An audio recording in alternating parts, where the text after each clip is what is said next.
piece of shit. Oh, hello there. How you doing? Working on a little repair project here. And it got me thinking.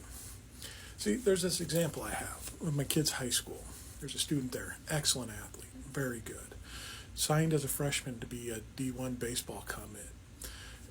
Played football too. Was an excellent quarterback. Started varsity his sophomore and junior years. Led the team, was very accurate with his arm.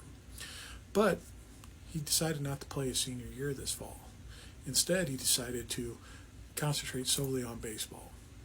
And that was the advice he was given. That's the advice he took. It's one path to take. Now, I know I've talked to many coaches. My job works with high school sports, and I've seen coaches on the high school level, college level, big, small, all in between. And a lot of them tell me the same thing. They like to see students into sports when they recruit them because they have a little more diversity in their muscle tissues and everything else. They move a little differently. They're a little more accomplished. And that got me thinking of the old phrase, a jack of all trades but a master of none. And that's where we usually leave that phrase off. But that's not the complete phrase.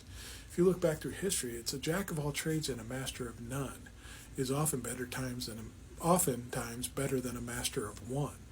So it's better to be a jack of all trades than a master of one. And in my religious life, my Christian upbringing and following through on that, I was a master of one. My sole focus in life was to focus on my faith, to be the best possible Christian I was. Anything else outside of that, family, work, and all this, fell in the shadows of that. It was supposed to fall underneath the umbrella of the mastery of my Christendom. Once I mastered this, everything else would fall into place. And I found that never truly to be true. As I tried to master more and more, it pulled away from my family. It pulled away from my work. It pulled away from hobbies and enjoyments and leisure time and all this. And I never got to invest any time in that. And then things suffered because of this, because I was trying to master this. And when them things suffered, I was always told, work on your faith. Take it to Jesus. Learn about God. This will get you in line. So it kept pulling me farther away as I became the master of the one of my faith. And then I learned something, how diametrically opposite it was when I became and deconstructed from the faith. Because in that, I started exploring the world. And I was able to invest more time in myself, into my family, into my work, into everything else, and invest into hobbies and interests that I had. I learned how to brew beer. I learned how to do all sorts of things in that field of life. I learned even more how to work on my cars, how to do home improvement, how to just do all sorts of things. Earlier in life, I learned how to bake. I learned how to cook. All these different things that I've learned since deconstruction because it opened me up to become a jack of all trades. And I just think about how much more valuable and value I have in the world.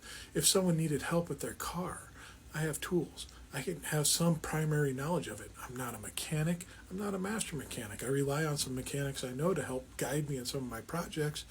But I can help someone, change their plugs, change their oils, little things like that. Some bigger projects too. If they need help hanging a door in their house, I know my way around a saw. I know my way around a nail gun and a hammer. I could help you with that. These are things that I've learned that help me be a part of my community and be able to help out in my community because I didn't solely focus on this one thing that I was always told to focus on. Take all my interest off this and divest everything in here. And I've learned this to be true in a lot of the deconstruction community. People that have finally broke free from the faith and can explore who they are end up just exploring different areas that they find interesting or valuable or hobbies that they like to do that make them at least serviceable in all sorts of different areas and make them enjoyable. And they enjoy their life and they enjoy being able to help. And it really proves that people that are a master or jack of all trades are truly happier and truly more accomplished and able to serve in the world than someone that's just a master of one.